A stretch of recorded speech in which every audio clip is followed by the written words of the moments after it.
Yeah. So using type as an access point for this, I'm going to dive into cognitive functions. Now, not necessarily the specific function, but more the position of the function. So we use the CAR model a lot of times when people are just first understanding cognitive functions. It's a nice metaphor as an access point. So we use the dominant cognitive function, the mental process that is the most influential for our personality type. We call that the driver. And then the second function, which is technically called the auxiliary function, we call it the co-pilot. The third function, which is technically called the tertiary, we refer to that as a 10-year-old. And then the fourth function, which is our inferior, we call that the 3-year-old. And there are 8 cognitive functions in total, but 4 of them are what Dr. John Beebe would call egosyntonic, meaning that they're the ones that our egos identify with. We see them inside of ourselves. We kind of know that that's how we operate. Whether it's a strength or a weakness, we own it, right? That's kind of how I work. The last 4 functions, which are sometimes referred to as the shadow functions, are ego dystonic. So we don't really identify with them as much. As we use this model as an access point for flow, I do want to make it clear, though, that I'm not saying, or we're not saying, that a person cannot be in a flow state in any function that isn't their first 4. You can be in flow incidentally in any function, or maybe even things that we would see outside of the functions.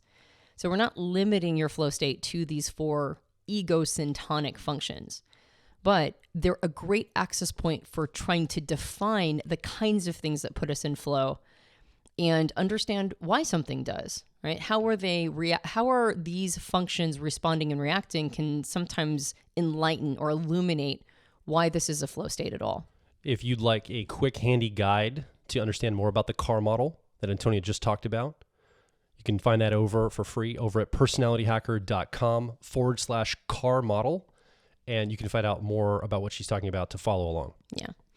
So there's 2 different levels or layers to this, I've realized. And I think in the past, my thought process was, well, anything that is, satisfying these 8 criteria and is using your driver or your dominant function, that's going to put you in flow.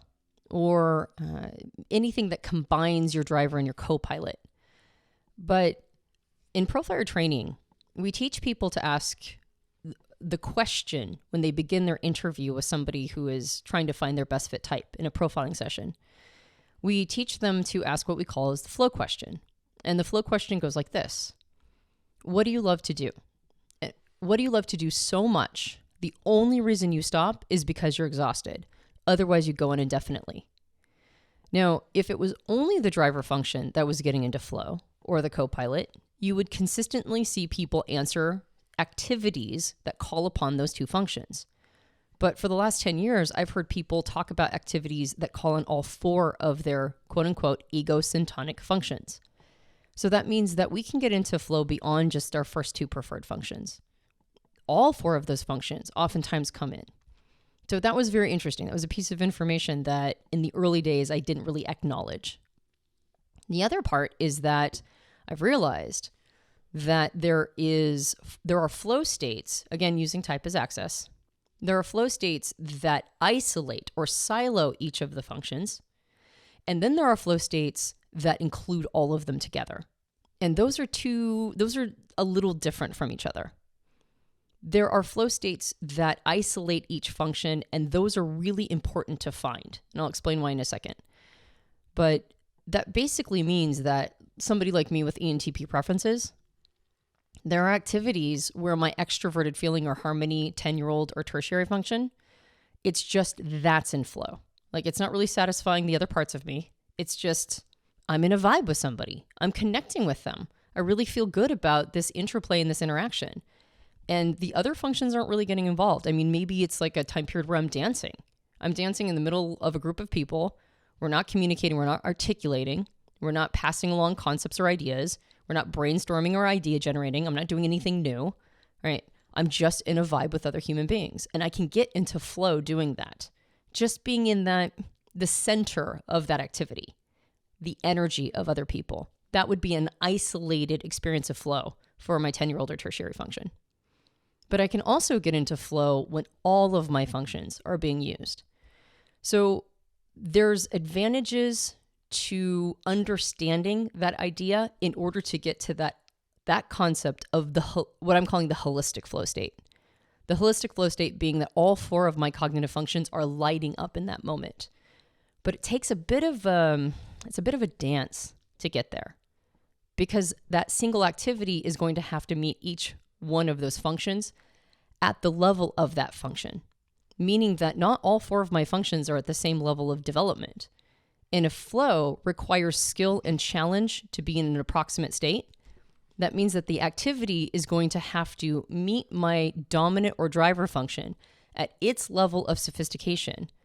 It's going to have to challenge that function while at the same time meeting my 10-year-old or tertiary extroverted feeling of harmony at its level of sophistication. And those are not the same. Those are stratified. The example of doing live events at Personality Hacker speaks to this, because I believe that all 4 of my cognitive functions with ENFP preferences are lit up during, for example, our 5-day profiler training event.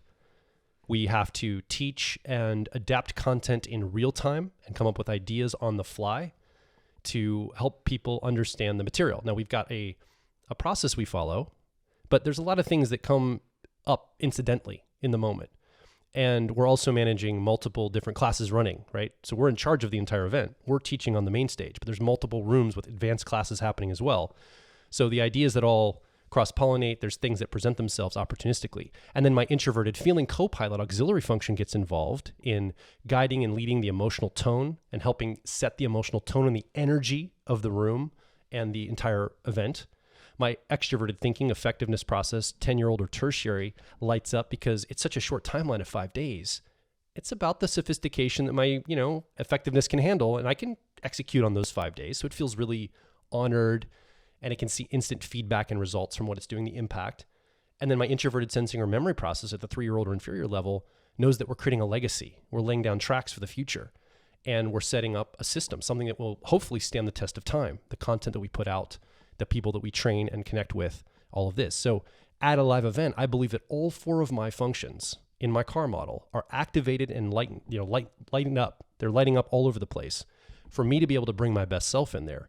And that's why I think it's part of my passion, purpose, and mission, because I feel like that is all engaged at the same time. Yeah. And when a person is experiencing holistic flow, it's been my impression that that's when they say, this is what I was meant to do. Yeah. This is what I was put on the planet to do. And so often we question, what am I supposed to be doing? So we find careers, or we find hobbies, we find things that we can give back to the world or contribute that are adjacent, like are close. And I think a lot of times, unless you're one of those really, really lucky people who are like, at 3 years old, I picked up a drumstick and, like an actual drum, not chicken, but like I picked up a drumstick and I never turned back, right? Now I'm a drummer. Or maybe you picked up a chicken drumstick and you knew your purpose in life. I don't know. Colonel Sanders. That's right. That said, it's like I knew what I wanted to do by the time I was 3, and that person's really lucky. But most people are like, I don't know what I'm supposed to be doing. Maybe I don't know because it's raising a family, right? And that's not something you do at 3 years old. But there's a lot of times this trying to kind of navigate towards what is it that I'm really here to do and contribute. I've been using this word stewardship a lot as well. What am I here to steward? What aspect of life? What is the thing I'm here to provide? What do I remind the world of that it's forgotten? Or what do I teach it that it never knew? And those moments when all of your ego-syntonic functions are lit up, almost always that's a moment of like, that's what I'm supposed to be doing.